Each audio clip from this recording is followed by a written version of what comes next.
Hello guys, welcome back to S3D, and in this video we're gonna take a look at the Jada Toys Ultra Street Fighter 2 Fei Long figure. Now, believe it or not, this figure is actually very impressive. It looks very plain, but it is actually a very nice figure, in my opinion. We have the packaging, all the packaging are pretty much the same. It's just they change out the artwork for the character. There's a tiny little profile about the guy. Obviously, his preferred style is Kung Fu. And here we have the first wave. It's like all Asian people in the first wave. So there we go. All right. That's the packaging, and then we're gonna look at the figures and we're gonna look at the accessories. All right, so for accessories, we got the alternate head right here. Not a huge difference between these two. You can see, yeah. This one with the open mouth and stuff like that. They do actually have QC problems with the paint. All the Jada toy figures that I've seen so far have QC problem with the paint, so that's definitely something that they need to work on a little bit. We have these hands, semi-open hands, just gesturing hands, and then we have his flame effect. Now, I don't know what happened. I actually got this figure sent to me from my friend in Arizona, and this piece is going through plasticizer migration. You can feel the stickiness and some gooiness of the plasticizer. I have actually washed it twice and let it dry, but the residue hasn't really come off. The preferred way to address this issue is to soak it in soapy water for a little bit, and then rinse it off, and then let it dry. But this one is still a little sticky, so you can't. Oops! Oh, there we go. What a mess. All right, so we do have a little bit of a mishap. I am really not a big fan of this accessory. I think it's a little bit too big. I think what they really need to do with this one is do it more like Storm Collectibles. Yeah, this one is just a ginormous piece of plasticized PVC that goes on his leg. I mean, I guess it's okay, consider the price point. We're not going for like something that's super expensive here, so it's fine. So anyway, I'm using a stand here. This is actually designed for a model kit, not for action figures. Definitely doesn't seem to be able to support the weight of the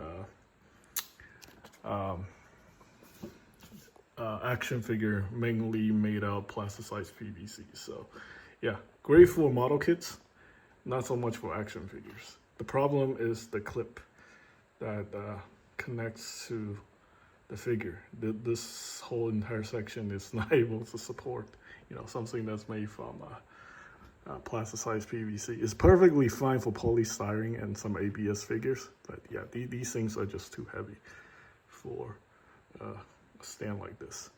So anyway, there we go. We have the effect parts. Let's go over the figure.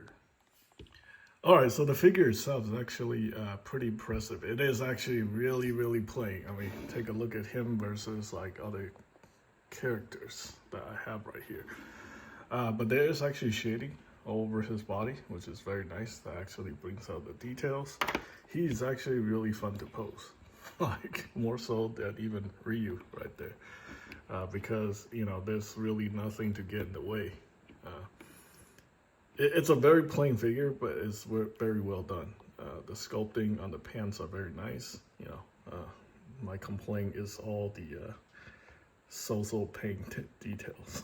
These are not very well done, unfortunately. I think paint is not Jada's best attributes. It's, for the most part, it's pretty clean. But is like, there's like chips here and there, and then some areas like the eyebrows, doesn't really line up. Look at that. You can definitely see it's not properly lined up.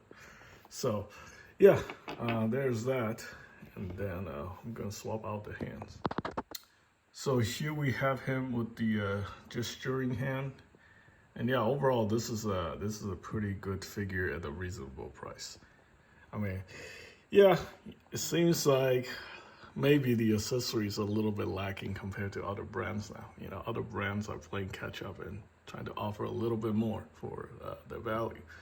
But these figures actually feels a lot more premium compared to you know, other brands' offerings. You know, like this thing feels almost, you know, as solid as a figure arts, even though it's mainly from a different material, plasticized PVC versus ABS. But it still does feel, you know, somewhat more premium compared to other brands. So I'm pretty impressed about that, you know, for a company who's only been making figures for maybe 1.5 or 2 years. So yeah, hopefully, you know, they keep up with the quality of these figures and, you know, address the paint issues going forward. Yeah, overall, you know, for $24.99, I think it's a relatively, how do you say it? It's a fair price for these figures. Yeah, it's not like, you know, it could be a little bit cheaper, I guess. And yeah, since, you know, Street Fighter isn't really as popular as what it used to be, you know, lately they're just not really getting as big as they were before in the 90s or maybe even the 2000s. But yeah, I mean, it's still popular enough, you know, for some people to get into this line. I think a lot of people who are buying these figures right now are just impressed with the way these figures are designed. But I don't think that's gonna have a lot of staying power. You know, once they mess around with the figure a little bit, know that is better than what other brands have to offer, you know, that's it. They are not really gonna be buying the entire wave or anything because, you know, it's just not that popular of a property. But these figures are pretty good. You know, if you are a diehard Street Fighter fans, I do actually recommend all of them. I think so far, this line is going really strong. So yeah, I think that is pretty much it. The articulation on this guy is exceptional, but it's comparable, you know, to what the other brands have to offer. Is not as amazing as it was a year before. You know, because these other brands, they have the R&D, the manpower to make the figure, you know, just as good as what the competition's offering, if they wanted to. So, yeah, good effort, good figure. I'm excited to see what they're gonna do going forward with the rest of the characters.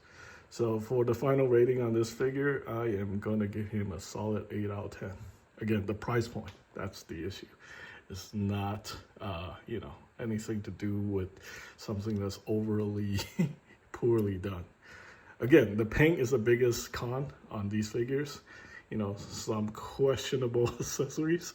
This thing weighs a ton. Like, it's really not that useful. I don't see a lot of people using it. Unless you have a really, really strong stand and you just want to keep him in that pose forever or a long time. But yeah, this figure is too fun to like just put him in that, you know, that pose. This is probably the most, so far, the most fun figure to mess around with in this line, even surpassing Ryu. So, all right, that's pretty much it. Thanks for watching.